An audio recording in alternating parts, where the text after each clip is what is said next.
அடுத்து இப்ப பார்க்க வேண்டியது ஒரு அற்புதமான பாஷம் 38ஆம் பாட்டு. சரி, இப்படி இவர்களால நீர் ஆட்கொள்ளப்பட்டு போய் ராமானுஜ சிஷ்யர்களோட சேர்க்கப்பட்டீரோ இல்லையோ, இதுதானே உமக்கு கிடைச்சிருக்கிற பாக்கியம். புரிஞ்சு போச்சவரு. இதனாலதான் நமக்கு பேரு. இந்த பேச்சை 4 பாகவதாள்கிட்ட சொல்லுவோம் அப்படின்னு ஆசைப்பட்டு திரும்ப பார்த்து இன்று என்றை பொருளாக்கிவிட்டார் ராமானுஜர். அது புரியறது எனக்கு. இப்போ திடீர்னு இவர் மனசுல ஒரு கேள்வி வந்துருச்சு, விபரீதமான கேள்வி. அந்த கேள்வியை கேட்டு இவரே சமாதானம் சொல்லிட போறார். ஏன்னா உடையவர்கிட்ட பதில் வரலை. இந்த கேள்வி இதே போல நம்மாழ்வார் உள்ளத்துல தோணித்து, பகவான்கிட்ட கேட்டார், பதில் வரல. அதே போல திருவரங்கத்து முதனாருக்கு தோன்றது, ராமானுஜர்கிட்ட கேட்கிறார், பதில் வரல. 2 பேரும் முடிவு பண்ணிட்டா இதுக்கு பதில் வராதுன்னு. அப்ப பதில் வராத கேள்வி கூட வச்சிருக்காளானால் இருக்கு பாருங்க. இன்னென்ன பொருளாக்கி தன்னை என்னுள் வைத்தாய் அன்னென்ன புறம்போக புணர்த்ததன் செய்வான். இது நம்மாழ்வார் பகவான்கிட்ட கேட்கறது. ஆச்சு, திருவாய்மொழி முடிஞ்சு பரமதத்துக்கு கிளம்ப போறார் ஆழ்வார். பெருமானும் காத்துன்னு வந்துட்டார். திருமோகூர் பெருமாள் வழிகாட்டுறதுக்கு வந்துட்டார். திருமாலிருஞ்சோலமர பெருமான் அனுப்பிச்சு வைக்கிறதுக்கு வந்துட்டார். இவர் சொன்னபடிக்கு அனுப்புறதுக்கு திருவாட்டாற்றெம்பெருமான் வந்துட்டார். நான் தான் சுவாமி போலாம் என் சொத்துன்னு சொல்றதுக்கு திருப்பேர் நகர் பெருமாளும் வந்துட்டார். இத்தனை பேரும் ஆழ்வாரை சுத்தி நின்று இருக்கா, புறப்படலாம்ங்கிறதுக்காக தயார். திடீர்னு ஆழ்வாருக்கு என்ன தோணித்தோ தெரியல, ஒரு கேள்விக்கு பதில் சொல்லிட்டு கிளம்பலான்னார். இப்படிலாம் நீர் பண்ண மாட்டீரே, இந்த 2016 தானே இதெல்லாம் பண்ணுவா, நீரே ஏன் இதெல்லாம் பண்ண ஆரம்பிச்சுட்டு இப்போ என்ன கேள்வின்னு கேட்கிறா. இது இத்தனை பேற்றையும் எனக்கு கொடுத்து என்ன ஆழ்வாராக்கி பாட வச்சு இதோ மோட்சத்துக்கு வான்னு இப்ப அழைச்சின்னு போறியே, இதை ஏன் நீ நேத்திக்கு பண்ணல? இது இன்னைக்கு பண்ணி இல்லையோ, இதே ஆழ்வார் தானே நான் நேத்திக்கும். அப்ப நேத்திக்கெல்லாம் என்ன தவிக்க விட்டுட்டு இன்னைக்கு கொடுக்கறேங்கிறியே எதனால்னார். பகவான் இப்ப பதில் சொல்லி அனுப்போம். ஏன்னாப்பா அதுவா, நீர் நேத்திக்கெல்லாம் என்ன உன் உள்ளத்துல வைக்கல, இன்னைக்குதான் உள்ளத்துல வச்சிருந்தீர், அதனால பண்ணேன்னா. இல்லையே, எல்லார் உள்ளத்திலையும் நீ எப்பவுமே இருக்கிறதா தானே சாஸ்திரம் சொல்லியிருக்கு, இதே புதுசா கிளப்புறேன்னா. அது நான் இருக்கிறது வாஸ்தவம், நீர் கதவை திறந்து வச்சு வரலான்னு இப்பதானே சொன்னீர் அப்படின்னு பெருமாள் சொன்னார். சொன்னேன்னா அந்த சொல்ற புத்தியை நீர் தானே கொடுத்தீர், அதனால தானே வைத்தேன்னா. அது சொல்ற புத்தியை நான் கொடுத்தேன், நான் உள்ளேயும் வந்துட்டேன். ஆனா அப்புறம் வெளியில போன்னு சொல்லாத நீ தானே பண்ணீர், மனசுல இருக்கிற அழுக்க போக்கினீரே, அந்த அழுக்கையும் நீர் தானே போக்கினீர், அதையும் நான் பண்ணலையே. இப்ப என்ன சொல்ல வரீர்னா, மொத்தத்துல எல்லாத்தையும் பண்ண நீர் என்ன நேத்தே கொண்டு போயிருக்கணும், அதை விட்டுட்டு இன்னி வரைக்கும் எதுக்காக வச்சீர், அதுதான் இப்ப கேள்வினால். பெருமாளுக்கு பதிலே தெரியல என்ன சொல்றதுன்னுட்டு. புதுசா கல்யாணமாகி வந்த பெண் ரொம்ப வெட்கப்பட்டு, மாமனார் மாமியார் அத்தனை பேர் உட்கார்ந்து இருந்தா வெக்கத்துல நிக்க முடியாமல் கால் கட்டவரலால் அப்படி நிலத்துல கோடு கிழிச்சுட்டே நிப்பலாம். இதெல்லாம் நம்ம சொல்லித்தான் கேள்விப்படணும், அப்படிலாம் நிற்க போறதா தெரியாது இப்போ. ஆனா புத்தகத்துல எழுதப்பட்டிருக்கோம், எழுதப்பட்டது இலக்கியத்துல இருக்குங்கிறதுக்காக தெரிஞ்சுப்போம். அப்ப அப்படி வெட்கப்பட்டு கோல் கோடு போட்டு நின்று இருந்தா, அத போல பகவான் தன் காலால நிலத்துல கீரின்னு நின்றுட்டாரா. ஏன்னா இவர் கேட்ட கேள்விக்கு பதில் இல்லையா, இல்லாதனால ரொம்ப வெட்கப்பட்டு நவோடையான ஸ்திரீ தன் காலாலே கீறிக்கொண்டு நிற்குமா போலே நம்மள வீட்டிலே எழுதிட்டார். என்னென்ன பொருளாக்கி தன்னையுள் வைத்தாய் கேள்வி கேட்டாச்சு. பெருமான பார்த்தா ஒரே வெட்கமா இருக்கு, பதில் சொல்ல தெரியல. என்ன பதில் சொல்லுவார்? நான் சுதந்திரன், என் இஷ்டப்படி என்னைக்கு வேணுமோ அழைத்து போவேன். இது ஒண்ணுதான் அவர்கிட்ட இருக்கிற பதில். இந்த பதில் அவன் சொல்லிடணும் தான் ஆழ்வார் எதிர்பார்க்கிறார். சொல்லிட்டா இவர் ரொம்ப திருப்தி படுவார். ஏன்னா அவர் அதை ஒத்துக்கிறவர். நீதான் சுதந்திரன், உன் ஆசைப்பட்டபடிக்கு உன் சொத்தை கூட்டின்னு போலாம். ஆனா இவர் என்ன பண்ண பாக்குறாருனா, அதெல்லாம் ஏன் ஆசை இல்ல, நீர் பண்ணதுனாலேன்னு சொல்ல பாக்குறார். அதுதான் ஆழ்வார் பிடிக்கல. நான் பண்ணதுனாலேன்னு சுவாதந்திரத்தை என் தலையில கட்ட வேண்டாம், அது ஒன்னது, உன் ஆசைப்பட்டபடி நீ என்னைக்கு கூட்டின்னு போகணுமோ கூட்டின்னு போகணும். இதான் உண்மை. இந்த உண்மையை சுலபத்துல உலகம் புரிஞ்சுக்காது. புரிஞ்சுக்காதவன் தான் பிறந்துட்டே இருக்கான். மீண்டும் மீண்டும் பிறந்து இருக்கிறவன்னா இந்த உண்மை புரியல. இப்போ வேண்டாமே, நான் எல்லாரும் வாதம் பிரதிவாதம் பட்டிமன்றம் எல்லாமே வைப்போம். எது வச்சாலும் ஆக போறது இல்லை. பட்டிமன்றம் முடிக்கிறதுக்குள்ள பிராணம் போயிடும். போயிட்டா அடுத்த பிறவி எடுக்க போறோம், புழுவா பூச்சியா தெரியாது. கிடைத்ததற்குள்ளே எவ்வளவு சாமர்த்தியமா நடந்துக்கணுமோ அப்படி நடந்துக்கணும். இதுல ஒண்ணு பெரிய சாமர்த்தியம் வேண்டாம். தேவரீர் என்னை கூட்டின்னு போனவோ கொண்டு போலாம், அடியேன் தயார். இதை சொல்லிட்டு பேசாம காத்துட்டு இருக்கணும் இல்லையோ. ஆழ்வார் அதைத்தான் அவன் சொல்லணும்னு எதிர்பார்த்தார், சொல்ல மாட்டேங்கிறார். நீர் இத்த பண்ணிருக்கீர் கொடுத்தேன், அதை பண்ணிருக்கீர் கொடுத்தேன், இதை பண்ணிருக்கேனா, அடியேன் ஒன்னும் பண்ணல, தேவரீர் தான் பண்ணினது. அதைத்தான் இன்றென்ன பொருளாக்கி தன்னை என்னுள் வைத்தான் அன்னென்ன புறம்போக புணர்த்ததன் செய்வான். எதற்கு ஆழ்வார் கேட்டார். பெருமாள் வெட்கத்தோடு இருந்த உடனே இப்ப பெரிய பயம் வந்துடுத்து ஆழ்வார். என்னன்னால், நான் என் சேஷத்துவத்தை தாண்டி நடந்துட்டேன், பாரதந்திரத்தை தாண்டி கேள்வி கட்டுட்டேன்.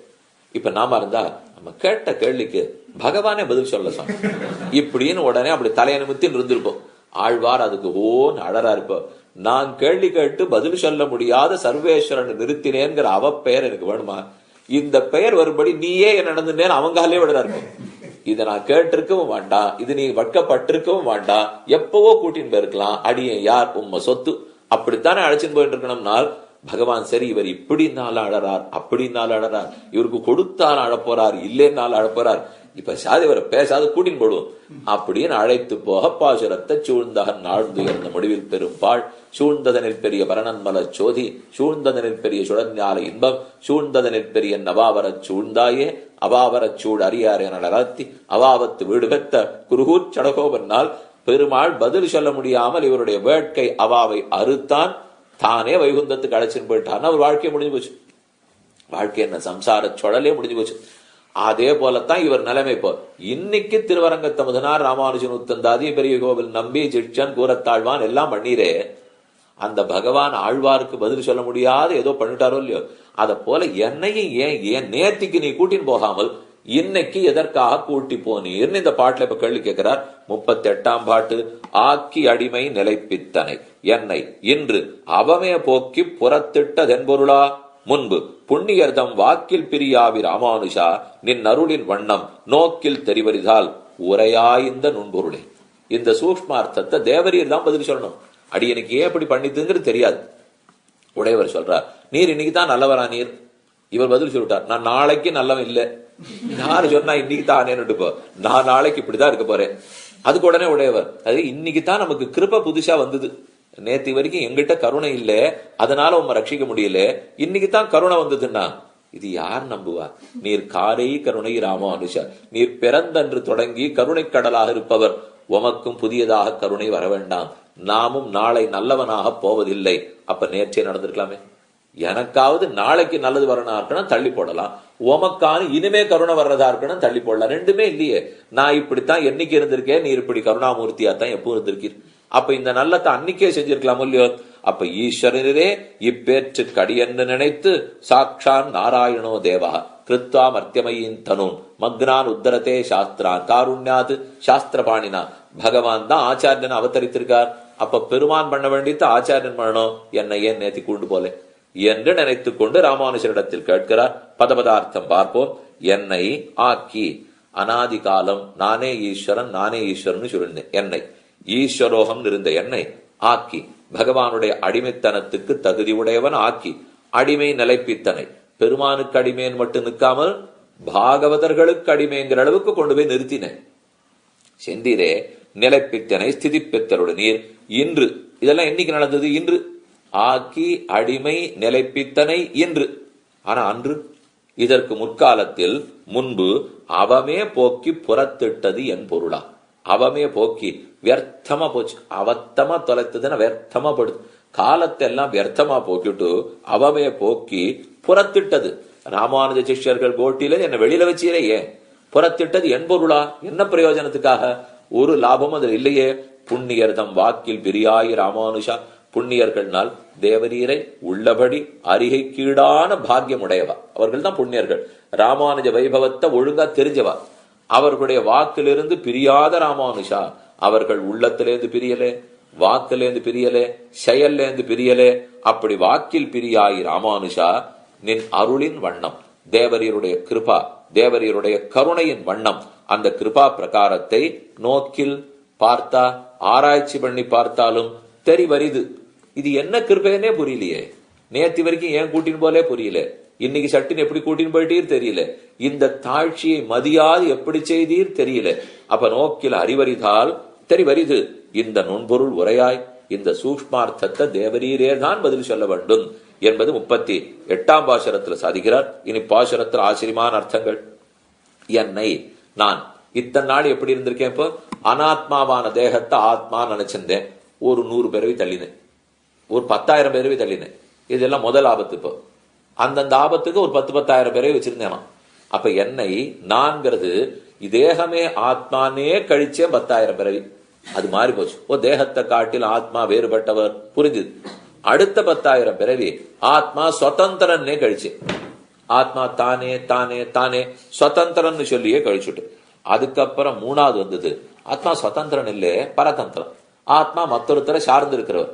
அப்படின்ன உடனே ஊர்பட்ட எல்லாரையும் சார்ந்தவர்னு இன்னும் லட்சம் பிறகு கழிச்சு ஏதான ஒண்ணு கிடைச்சதுன்னா கிடைச்சது ஷாக்குன்னு ஒரு 10,000 பிறகு கழிப்பேங்கிறார். ஜீவனே ஆத்மானு தெரிஞ்சு பிரமத்துல கழிச்சேன். அப்புறம் ஜீவாத்மா வேறேன்னு புரிஞ்சுட்டாலும் சுதந்திரன்னு நினைச்சுன்னு கழிச்சேன். இல்லே ஜீவாத்மா பரதந்திரன்னு தெரிஞ்சாலும் இவருக்கும் பரதந்திரன், இவருக்கும் பரதந்திரன், இவருக்கும் பரதந்திரன், காமத்துக்கும் பரதந்திரன், கோபத்துக்கு இன்னும் லட்சம் கழிச்சேன். இதுதான் நான்கிற ஒரு வார்த்தைக்கு தான் அர்த்தம் சொல்லியிருக்காரு. என்னை ஆக்கி இந்த லட்சோபலட்சம் பிறவிகள்ல பட்ட பாட்ட நன்னா பாத்தீர். அது எப்படித்தான் போக்கினீரோ நிமிஷ போதுல மொத்தத்தையும் மாத்திட்டீர். என்னை ஆக்கி ஆக்கி என்பதால் ஈஸ்வரோகங்கிறத விட்டு காமனாதிகாரத்திலே கிடைத்ததெல்லாம் விட்டு காமைஸ்தை அபகிருத ஜானாக இவர்களெல்லாம் அன்னதேவதாக பஜந்தே அன்னதேவதாக எங்கெங்கோ வேண்டியத்துக்கு காமியார்த்தமா போய் நிற்கிறான் அர்ஜுனா என்ன நான் நின்றேன். இப்படி விபரீத ஞானத்தாலும் அன்னதா ஞானத்தாலும் அஜானத்தாலும் உழண்டு கொண்டிருந்த அசத் கல்பனா அசத்துக்கு சமமா கிடந்தேன். யாருக்கும் தெரியாது. நான் கல்லு கட்டை எத்தனை பேர் கோட்டானு கோடி பேர் நாம இப்படித்தானே இருந்தோம். இப்படி இருந்தேன் ஆக்கி. அப்படிப்பட்ட என்னை பகவானுக்கு சேஷன் நீ, பாகவதனுக்கு சேஷன் நீ, அவரை பற்று என்று சொல்லி ஆக்கி நானும் உனக்கு பழபடியே என்கிறபடியே அடியேனும் தேவரீருக்கு பழமையான அடியவன். நீ புதுசா வந்தவன் அடியன் பழபடியவன் என்று சொல்லி அடிமை நிலைப்பித்தனை என்னை அடிமைத்தனத்தில் நிறுத்தினீர். அடியார்க்கு என்னை ஆட்படுத்த விமலன்னு நிறுத்தினீர். பகவானுக்கு அடியவன் நிறுத்தாமல் பரம பாகவதர்களுக்கு அடியவன் கொண்டு போய் நிறுத்தினீர். உன் அடியார்க்கென்னை ஆட்படுத்தாய் பள்ளி எழுந்துருளாய் என்று தொண்டரடிப்புடியாழ்வார் கேட்டார். அடியார்க்கென்னை ஆட்படுத்த விமலன் என்று திருப்பாணாழ்வார் ஆனந்தப்பட்டார். அடியேன அதை போல ஆட்படுத்திட்டீர். குருரேவ பரம்பிரம்ம ஆச்சாரிய ஹரிசாட்சாது சரரூபீன சம்சயா என்னும்படியான தேவரீர்.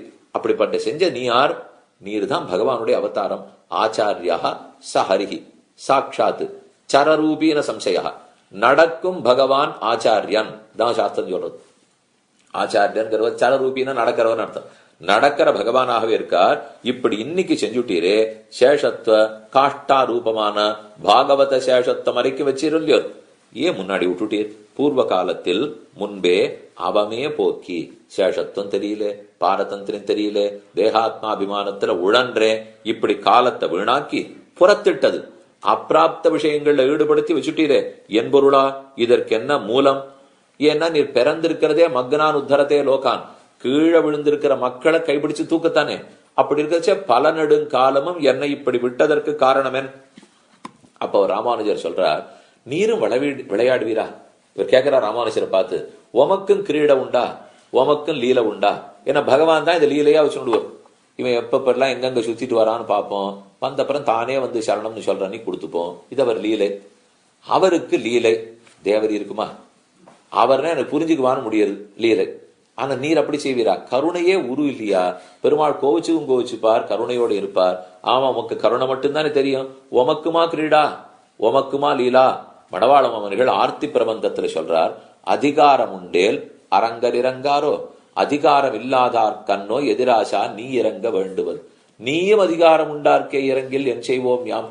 அதிகாரம் இருந்தார் ரங்கநாதரே கொடுத்துட்டு போறார். பெரிய பெருமாள் கொடுப்பார், எனக்கு கர்ம யோகம், ஞான யோகம், பக்தி யோகம் எல்லா அதிகாரம் இருக்கு, நேர போங்க பெருமாள் கொடுப்பார். அப்ப அந்த அதிகாரம் இல்லே, எதிராசா நீ இறங்க வேண்டுவது. அப்படிப்பட்ட தாழ்ந்த எங்களுக்கு தானே ஒன்னு அமைச்சு வச்சிருக்கார், நீ இறங்கணும். ராமானுஷா நீரும் நேர்த்தி வரைக்கும் உனக்கு அதிகாரம் இல்ல, இன்னைக்கு அதிகாரம் வந்தது, வந்துடுத்தா என்ன அதிகாரம் வந்திருக்குன்னு கேட்க ஆரம்பிச்சுட்டீர்னா நாங்க எந்த கதவை தட்டுவோம்? வேற போறதுக்கு வழியே கிடையாது. சொல்லியப்போ அதிகாரம் உண்டேல் அரங்கர் இறங்காரோ, அதிகாரம் இல்லாதார் கண்ணோ எதிராசா நீ இறங்க வேண்டுவது. ஆனாலும் இப்போது நீர் இறங்க வேண்டுவது எந்த அதிகாரத்தை பார்த்து? என்கிட்ட ஒரு அதிகாரம் இல்லையே. அவமே புறத்திட்டு என் பொருளா? இப்படி என்னை வியர்த்தமாக இத்தனை காலமும் போக்கினது எதனாலே? இது பகவான் ஆழ்வார் கேட்டா மாதிரி என்னென்ன பொருளாக்கி தன்னை எண்ணுள் வைத்தாய்னு கேட்டா போலே. சரி, இப்படி பண்ணினோம் என்றீராகில் நம்முடைய கிருபையாலே என்று உண்மை பண்ணினோம். இன்னைக்கு என்னுடைய கருணையால உண்மை பண்ணேன் இப்படின்னு கொஞ்சம் நெஞ்ச நிமித்துன்னு ராமானுஜர் சொல்றாருன்னு வச்சுக்கோங்க. இது பெரிய ஆபத்து. இப்போ நான் என் கருணையால இன்னைக்கு உமக்கு இதெல்லாம் நல்லது பண்ணிட்டேன்னு சொன்னா வேணும்னு கேட்கறவன் என்ன தெரியுமா கேட்பான், இந்த கருணை நேத்து எங்க சுவாமி போயிருந்தது? இன்னைக்கு இவனுக்கு கிடைச்சதேங்கிறத பத்தி கேட்காமல் இந்த கருணை நேத்திக்கு எங்க போயிருந்ததுன்னா, கீழே விழுந்துட்டான் ஒருத்தான், இப்ப எங்கேயோ கணத்துல விழுந்துட்டான், அதை தூக்குறேன்னு ஒருத்தர் கயத்தை எடுத்துன்னு வராரு. இப்போ அவன் இத்தனை பக்கத்துல தான் நின்றுட்டான், இவன் விழுந்ததை பார்க்கல. இப்ப ஜடால்னு சத்தம் கேட்டுது. சத்தம் கேட்ட உடனே கைத்து பிடிச்சு தூக்குறேன்னு வந்தான். கீழே இருக்கிறவன் சொன்னா, நான் விடற வரைக்கும் பார்த்துட்டு இருந்து இப்ப தூக்குறேன்னு வரியான்னா, கயத்தை போட்டுட்டு நான் தூக்கவே இல்லைன்னு போடுவோம். அந்த மாதிரி இப்போ இத்தனை நாள் விழுந்திருக்கமே, எடுக்கல நான் எடுக்க வர்றவனும் விட்டுட்டு போடுவோம். அதனால அப்படி கேட்டு இருக்க கூடாதுன்னு புரியுறது. இப்போ புண்ணியர்தம் வாக்கில் பிரியா மயர்வர மஜனலம் பெருகை குடலான பகவானுடைய நிருகேதுக கிருபையான பாக்கியத்தை உடையவர்கள் ஆச்சாரியர்கள். அவர்களுடைய வாக்கில் பிரியா, அவர்கள் திருவாக்கிலிருந்து பிரியாம இருக்கார். பூர்வே மூர்தனா யஸ்யான்வய உபகதா தேசிகா முக்தி மாபுகுங்கிற நம்மாழ்வார் முதலானவர்கள் வாக்கில் பிரியா. அப்ப ராமானுஜருடைய சிஷ்யர்களுடைய ஸ்தோத்திரத்தாலே வாக்குல பிரியாம இருக்காருன்னு சொல்லல. நம்மாழ்வார் வாக்குலேருந்து உடையவர் பிரிய மாட்டாராம். நாதமுனிகள் வாக்கியத்துல உடையவரே சொல்லிட்டு போறான். ஆளவந்தார் வாக்குலையும் உடையவரே சொல்லுவார். இதெல்லாம் முன்னாடி இருக்கிறவாள சொல்றாரு. அப்ப புண்ணியர் நம்மாழ்வார் வாக்கில் பிரியா. கலியங்கடும் கண்டுகொள்மின் பொலிகா பொலிகா பொலிகா போயித்து வல்லுயிர் சாபம் விடாம நம்மாழ்வார் ராமானுஜரை ஞாபகப்படுத்திட்டே இருக்காரு. அதனாலதான் வாக்கில் பிரியா ராமானுஷா இந்த நொன்பொருளை சொல்லுமே. குரோர் நாம சதா ஜபேத் குரோர் வார்த்தாச்ச கதையேத். குருவை பத்தி பேசு. நித்தியம் யதீந்திர தவ திவ்ய வபுஸ்பிருதவுமே வாக்கு சக்தம் மனோபவத் வாக் குண கீர்த்தனேசோ. இப்படி மணவாள மாமனிகள் எதிராஜ வம்சத்திலே சொன்னா போலே நம்முடைய வாக்கு, நம்முடைய மெய்யு, நம்முடைய மொழி அனைத்தும் ராமானுஜரிடத்தில் ஈடுபட்டிருக்கட்டும் என்று பிரார்த்தித்தருளும் பாக்யவான்கள். கூராதிநாத குருகேஷ முகாப்த பும்சாம் பாதானுசிந்தன பரஹா சததம் பவேயன் என்று எப்போதும் அனுசந்தானம் பண்ணிட்டு இருக்கிற புண்ணியர்தம் வாக்கில் பிரியா இராமானுஷா நின் அருளின் வண்ணம். உன்னுடைய அனுகிரகம் எப்படின்னு சொல்ல, நின் அருளின் வண்ணம்னார். ராமானுஜர் சொன்ன எல்லாரும் ஒரே அருள் தானே. நின்னருளின் வண்ணம். நின்ன கொஞ்சம் இந்த பச்சை பேனா, சிகப்பு பேனா, நீல பேனா, கருப்பு பேனா எல்லாத்திலும் கொஞ்சம் அடிக்கோடு போடுங்க. ஏன்னா இது நின்னருளின் வண்ணம், பெரிய பெருமாளின் அருளின் வண்ணம் அல்ல. நின்னருளின் வண்ணம். நின்னருள்னால் பந்த மோட்சங்கள் ரெண்டுத்துக்கும் காரணமா இருக்கும் பகவானின் அருள். மோட்சத்துக்கு மட்டுமே காரணமா இருக்கும் நின்னருள். அப்படி கேட்கறது உன்னருளை பத்தி, அந்த பெருமாளுடைய அருளை பத்தி இல்ல. நின் அருளில் வண்ணம் நோக்கில் தெரிவறிதால். என்ன ஆராய்ச்சி பண்ணி பார்த்தாலும் தெரியணும்னா அறிவதற்கு ரொம்ப கடினமா இருக்கே. ஆள் தெரிவறிதால். ஆள்னா ரொம்ப ஆச்சரியம். என்ன ஆச்சரியம்னால் எப்பவுமே நீர் ஒரு வார்த்தை தானே தெரியும். ராமனுக்கு ஒரு வார்த்தை, ராமானுஜனுக்கு ஒரு வார்த்தை, கண்ணனா நீர் கண்ணனுக்கு தானே பல வார்த்தைகள். ஆனா உம்மது பாரு, உம்முடைய கிருப்பை இப்ப ரெண்டு விதமா வேலை செய்யுது. உங்ககிட்ட எப்பவுமே கிருப்பை இருக்கு. ஆனா அந்த கிருப்பை இத்தனை நாளும் வியர்த்தமா என்ன தள்ளித்து, இந்த கிருப்பை இத்தனை நாளும் அர்த்தமாற மாதிரி என்ன சேர்த்துட்டு இருக்கு. அப்போ உங்களுடைய ஒரு கிருப்பை ரெண்டு விதமா பண்ணும்னு நான் யோசிக்கவே இல்லையே. எப்பவுமே நீர் ஏகாகாரத்துல தான் இருப்பீர். உம்ம கிருப்பைன்னா ஒரே மாதிரிதான் வேலை செய்யணும் இருக்கணும். ராமன் ரெண்டு வார்த்தை பேசுவாரா, ஆனா நீரே ரெண்டு பேசிட்டு இருப்போ. இதான் இவர் வருத்தம். உம்ம கிருப்பை அப்படி நடந்திருக்கே, இப்படி நடந்திருக்கே, இது கூடுமா? உம்ம கிருப்பை ஒரே மாதிரி நடந்ததுன்னு தானே பேர் இருக்கணும். யாரோ 4 பேரை எங்கேயோ தவிர்க்க விட்டதுன்னு இருந்திருக்கவே கூடாதே. இது பலிக்காத படுத்தே. போற வைத்தாய் புறமே என்னும் அற்பசாரங்களவை சிவத்தகன் ஒழிந்தேன் என்னும் ஆழ்வார் நிர்வேதப்பட்டா போலே இந்த அனுபவத்தை இழந்து ரொம்ப விஷயாந்தர பிரபணனா போயிட்டேன். உரையா இந்த நுண்பொருளே, இந்த சூக்ஷ்மர்த்தத்தை உபயபூதி விற்த்தாந்தத்தையும் சாட்சாத்கரித்த தேவரீராலேயே சொல்ல முடியும். இந்த நுண்பொருள் ஏன் உம்மை கேட்கறேன் தெரியுமா? அடிய நேத்தி வரைக்கும் எங்க தவிச்சேன், இன்னைக்கே இங்க வந்துட்டேங்கிற அந்த சூக்ஷ்மார்த்தத்தை நீர் தான் சொல்லணும். ஏன் மற்ற பேருக்கு தெரியாதனால் நீர் தான் உடையவர்.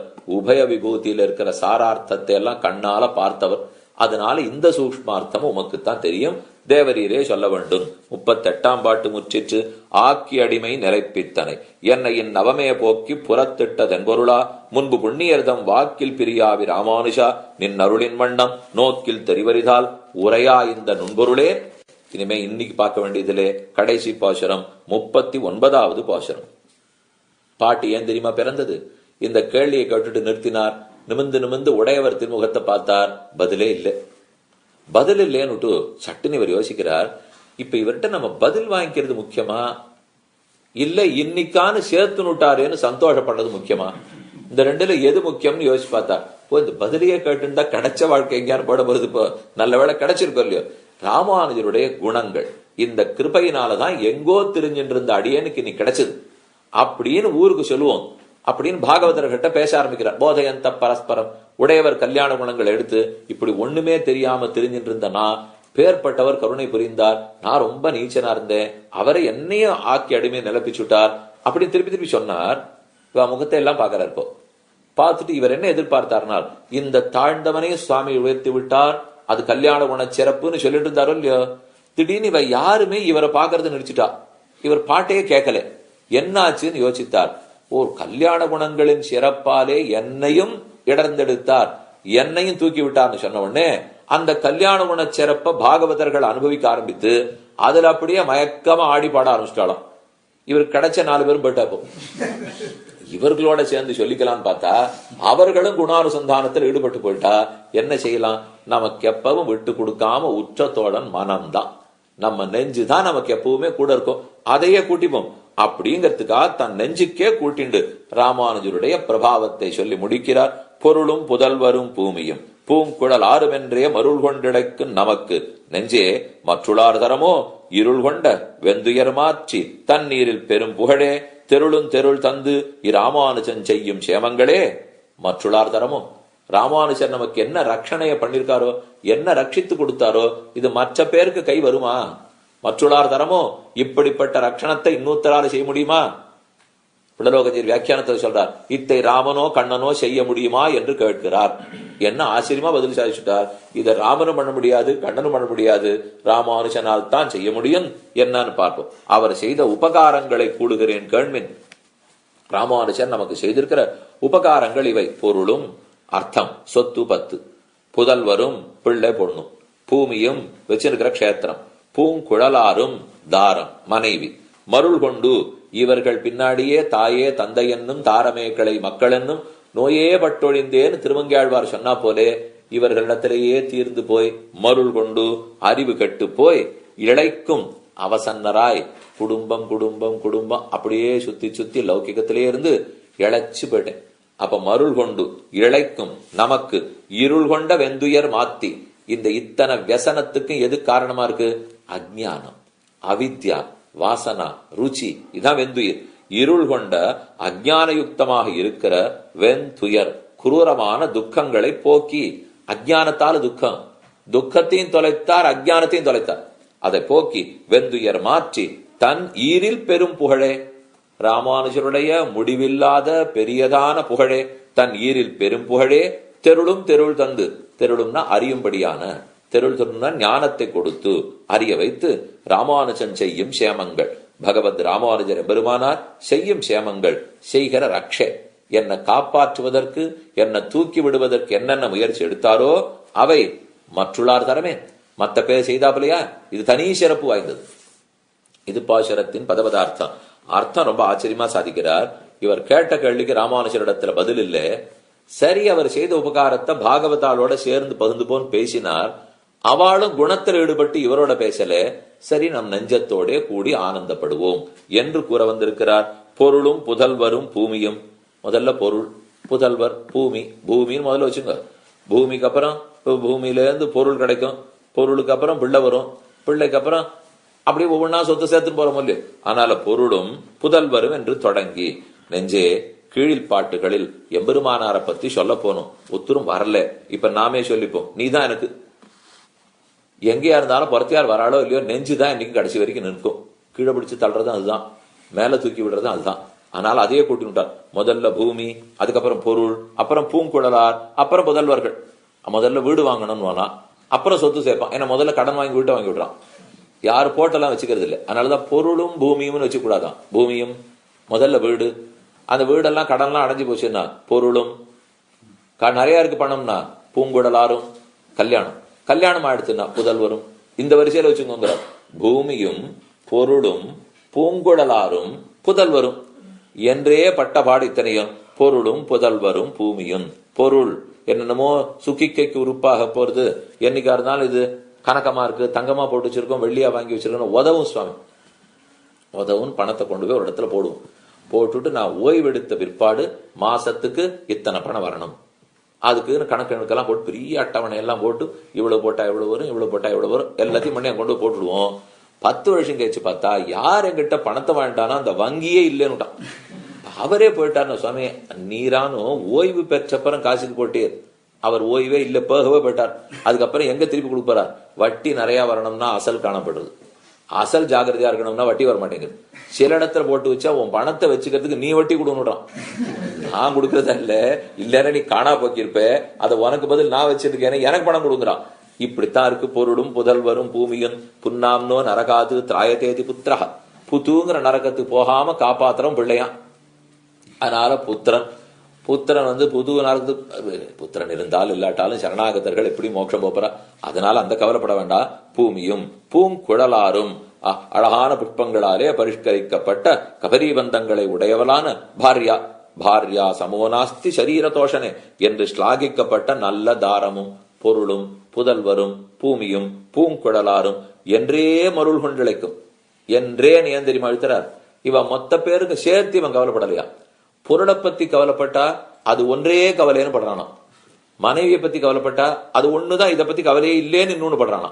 பிள்ளைய பத்தி கவலைப்பட்டா இதுதான் வாழ்க்கையிலேயே பெரிய ஆபத்துன்னு படுறானா. நாலுமே இருக்கு சுவாமி. இவனுக்கு சமமா கூட கவலைப்பட்டதில்ல, ஒன்னொன்னுத்துக்கும் முழுக்க கவலைப்படுறானோ இல்லையோ. ரொம்ப ஆச்சரியமா இருக்குன்னு. ஏன்னா எனக்கு இவ்வளவு கவலைப்பட முடியும்னா அதை பிரிச்சு தானே 4 விஷயத்தையும் கவலைப்படணும். ஆனா இவன் எப்படியோ அந்த கவலையை பெருக்கி ஒவ்வொன்னத்திலையும் முழு கவலைப்படணும் தான் இப்ப எப்படி இருக்கணும் அவனுக்கு இப்போ.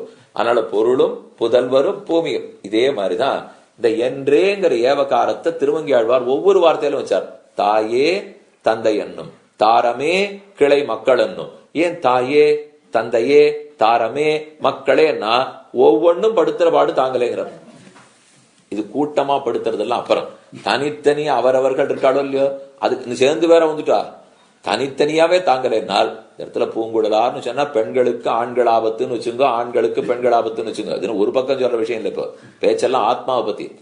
ஆத்மா சம்சாரத்துல உடலுகிற அந்த ஆண் ஆத்மாவா இருந்தான்னா பெண் ஆத்மாவா எடுத்துட்டு இருக்கிற சரீரம். அப்ப யாருக்கா இருந்தாலும் இதேதான். பூங்குழலாரும் என்னே மருள் கொண்டு இழைக்கும். க்ஷேத்ராணி மித்ராணி தனானிச்ச புத்திராச்ச தாராக பசவோ கிருஹாணி தொத் பாத பத்ம பிரபணாத்து விருத்திதேர் பவதி சர்வே பிரதிகூல ரூபாக. இது ஒவ்வொன்னுலையும் நம்ம ஈடுபட அனைத்தும் பகவத் பிராப்திக்கு பிரதிகூலமா இருக்கும். இப்படின்னா என்ன குடும்பத்தை விட்டுணுங்கிறா. இதை பாருங்க, ஸ்லோகத்தை பார்த்தா நாளைல இருந்து கல்யாணம் பண்ணி இருக்கிறவாள்லாம் விட்டுட்டு போடணும்னு சொல்லிட்டு போயிருக்கேன்னா அப்படின்னு என்ன சொல்ல வர்றார்? கல்யாணம் பண்ணிடுறதுடைய பிரயோஜனம் வேற எதுவோ இல்லை, பகவத் பிராப்தின்னு முதல் படியில புரிஞ்சுங்கோங்கிறார். அது தெரிஞ்சா தானே எல்லாம் ஒழுங்கா இருக்கும். அது தெரியாம கல்யாணம் பண்ணது வேற எதுக்கோ நினைச்சிருந்தா தப்பா தான் பண்ணிட்டு இருப்போம். கல்யாணம் நினைச்சின்றது சேர்ந்து கையை பிடிச்சுன்னு பகவான் அடைய, சேர்ந்து கைங்கரியம் பண்ண, சேர்ந்து தர்ம காரியம் பண்ண, சேர்ந்து திருவாராதனம் பண்ண. அதுக்குத்தான் 2 பேரும் கல்யாணம் பண்ணிட்டு புரிஞ்சுனுட்டா வாழ்க்கை நல்லா இருக்கும். இதே நம்மாழ்வார் நல்ல பதத்தால் மனை வாழ்வார்னு நல்லா ஆசீர்வாதம் பண்றாரு. நன்னா பெண்டு பிள்ளைகளோட சுகமா இருங்கோ சொல்லி வாய மூடலைவர். அது சுகமா இருக்கிறது எனக்கா சுகமா இருக்கேன்னா வந்தது கோபம். கொண்ட பெண்டிர் மக்களுத்தார் சுத்தத்தவர் பிறரும் கண்டதோடு பட்டதல்லால் காதல் மத்தி யாதுமில்லை எண்டு செய்யும் கீழும் மேலும் முற்ற உண்டபிரான் வெண்டரோமாய் உயலல்லால் இல்லகண்டி சரணே. இனிமே உங்க பக்கமே நான் திரும்புறதில்லை. எத்தனை சொன்னாலும் நீங்க யாரும் திருந்தி வரவே போறதில்லை, போங்க ஒன்றார். இப்ப தானே ஆசீர்வாதம் எல்லாம் பண்ணி அக்ஷயத்தை எல்லாம் போட்டிருந்தா அதை நான் எதுக்கு பண்ணேனோ நீ அதன்படி இருக்க மாட்டேங்கிற. நீ அதன்படி இருந்தியானா நான் இன்னும் அக்ஷத்தை போடுறேன். ஆனா அப்படி இல்லாம உனக்கே உன் சுகமேனு பார்க்க போனியானால் இதுக்கில்ல நீ படைக்கப்பட்டது. உன்னை பகவான் படைத்தது எதற்காகன்னு தெரிஞ்சுக்கோ. ஆனால் இதெல்லாம் சர்வே பிரதிகூல ரூபாக என்றே மருள் கொண்டு இழைக்கும். இப்படி தப்பாவே புரிந்து கொண்டு புத்திர தார கிரகக்ஷேத்திரம் மிருக திருஷ்ணாம்பு புஷ்கலே எல்லாம் காணல் நீரை போல பொய்த்து போகும், நிற்காது. இருள் கொண்ட வெந்துயர் மாற்றி இப்படி இல்ல, இருளிலேயே தவித்து கொண்டு பெரிய துக்கங்களை அனுபவிச்சுட்டு இருந்தேன். அஜானத்தை மாற்றி அவிவேக கனாந்த திங்முகே பகுதா சந்தத துக்க வருஷணி பவது பவ. ஏ பகவன் பவ துர்தினே பதஸ்கலிதம். தப்பான மார்க்கத்துல போய் இருட்டுல சிக்கிண்டு ஒரே மழை கொட்டிண்டு எவ்வளவு கட்டம் காடுன்னா அத போல சம்சாரமாகிற காட்டிலே துன்பப்பட்டு கொண்டிருந்தேன். ராமானுஜர் என் இருள் கொண்ட வெந்துயரை மாற்றினார். கட்டப்பட்டு இருந்த அஜானத்தை போக்கினார், துக்கங்களையெல்லாம் போக்கினார். தன் ஈரில் பெரும் புகழ், தனக்குன்னு இருக்கிற பெரும் புகழை அளித்தார். ஈரில்லாதன்னா முடிவில்லாதான் அர்த்தம். முடிவில்லாத சுவாபாவிகமாய் முடிவில்லாததாய் மேன்மேலும் பெருகி வருகிறதான உம்முடைய கல்யாண குண ஜாத்தத்தை, ராமானுஜருடைய கல்யாண குணங்களை தெருளும் தொருள் கொண்டு, தெருளும்னா அறிந்து கொள்ளக்கூடிய தெருளை ஞானத்தை தந்து இராமானுஜன் செய்யும் சேமங்களே. ராமானுஜன் செய்யற ரக்ஷணை, அந்த ரக்ஷணை மற்றுள்ளார் தரமோ மற்றார அதை செய்ய முடியாது. அறியாதன அறிவித்தவத்தன் பகவான் தெரியாததை தெரிவித்தார். ஆனா அந்த தெரிவித்ததன்படி நடத்தி மோட்சம் கொடுத்தது நீர். மற்றுளார் தரமோ என்கிறபடியால் மற்ற பேர் இதை போல என்ன ரட்சிக்க முடியுமான்னு யாரை இல்லைங்கிறாராம். எதிர்த்து வீட்டுக்காரர் பண்ணுவாரோ, பக்கத்து வீட்டுக்காரர் பண்ணுவாரோ, அப்பா அம்மா பண்ணுவாரோ எல்லாம் அவர் கேட்கல. இப்போ மற்றுளார் தரமோனால் ஓலை கட்டி கொண்டு கழுத்திலே ஓலை கட்டி கொண்டு திரிந்தும் சாரத்தியம் பண்ணியும் 18 அத்தியாயம் கீதை உபதேசித்தும் சர்வபாபேபியோ மோக்ஷயிஷ்யாமி என்றும் அபயம் சர்வபூதேபியோ ததாம் ஏதத் பிரதம் மமா என்றும் அநேக பிரகாரமாக படாதன பட்டும் ஒருவனையாகிலும் சர்வேஸ்வரன் ரட்சித்தான் அல்லன். அநேக பாடி எண்ணப்பட்டிருந்தாலும் ஒருத்தர் ரட்சித்தாரா இல்லையே. அப்ப மற்றுள்ளார் தரமோ நீர் அதே கீதையை வச்சிருந்து அதே சரம ஸ்லோகத்தை வச்சுன்னு எத்தனை பேரை திருத்திட்டு இருப்போம். அப்ப 18 அத்தியாயம் சொல்லி அவர் யாரு ரட்சித்ததா தெரியல. ராமனோ அபயம் சர்வபூதேபியோ ததாம் ஏதத் பிரதம் மமா சொல்லி ரட்சித்ததா தெரியல. ஆனால் இப்ப தெரிஞ்சது ராமானுஜே புவிமிதே சகலோபிஜந்து சம்சார திவ்ய பதையோஹோ நகிவேத்தி பேதம் என்கிறபடியே சம்சாரத்துக்கும் வைகுந்தத்துக்கும் வேறுபாடு தெரியாத அளவுக்கு ராமானுஜர் திருச்சுட்டார். இந்த லோகம் அந்த லோகம் சமம் என்கிற அளவுக்கு ஆக்கி தென் நரங்கர் தமக்காமோ தேவியர்காமோ சேனையர்கோன் முதலான சூரியர்காமோ மன்னிய சீர் மாறன் அருள் மாறிதனக்காமோ மற்றுள்ள தேசிகர்கள் தங்களுக்காகுமோ என்னுடைய பிழை பொறுக்க யாவருக்கு முடியும் எதிராசா உனக்கன்றி யாவருக்காகேன். எதிராசா மற்ற யாருக்கும் ஆகின் ஆர்த்தி பிரபந்தத்திலே கடைசியில் மணாளன் சாதிக்கிறார். தென்னரங்கற்காமோ நான் தென்னரங்கனுக்கு அடிமைப்படுவேனா மாட்டேன். என்ன அவர் எனக்கு என்ன செஞ்சார்? தேவியர்காமோ ஸ்ரீரங்கநாச்சியார் ரொம்ப பெரியவள், அவருக்கு ஆட்படுவேனா இல்லை. சேனையர்கோன் முதலான சூரியர்காமோ சேனநாதன் ஆதிசேஷன் கருடன் இவர்களால முடியுமா? பகவான் திருத்த முடியாது, தேவி திருத்த முடியாது, சேனையர்கோன் திருத்த முடியாது. மன்னியர் சீர் மாறன் அருள் மாறிதனக்காமோ மன்னிய சீர் மாறன் அருள் நம்மாழ்வார் திருவாய்மொழி பாடி கூட நான் திருந்தல. மாறிதனக்காமோ மற்றுள்ள தேசிகர்கள் தங்களுக்காகுமோ அல்லது மற்ற ஆச்சாரியர்களால் இது முடியுமோ? என்னுடைய பிழை பொறுக்க யாவருக்கு முடியும். நாம் பண்ணிருக்கிற அபராதானாம் ஆலயா அகமஸ்மி அபராத சக்கரவர்த்தி, அபராதங்களுக்கு சக்கரவர்த்தியா இருக்கேன். இவர்களால் எல்லாம் என்ன திருத்த முடியாது. வெள்ளம் பெரிய வைத்தியாள், ஆனா எல்லாராலையும் கைவிடப்பட்ட நோயாளி நான். இந்த கைவிடப்பட்டவரை ஒருத்தர் எடுத்துக்க முடியும்னால் என்னுடைய பிழை பொறுக்க யாவருக்கு முடியும். எதிராசா உந்தனை கண்ணி யான் ஒருவர் காகேன், உன்னை தவிர மற்ற பேரு காட்படேன். தேவரியை தான் திருத்த வேணுங்கிறது 39வது பாசுரத்தின் அர்த்தம். பொருளும் புதல்வரும் பூமியும் பூங்குழலாரும் என்றே மருள் கண்டிழைக்கும் நமக்கு நெஞ்சே மற்றுளார் தரமோ இருள் கொண்ட வெந்துயர் மாற்றி தன் நீரில் பெரும் புகழே தெருளும் தெருள் தந்து இராமானுஜன் செய்யும் சேமங்களே. இன்னும் ரொம்ப அற்புதமா சாதிக்கிறார். மேலே சொல்ல வேண்டிய அர்த்தங்களை மேற்கொண்டு விண்ணப்பம் பண்ணுகிறேன். இப்போது அமைகிறேன்.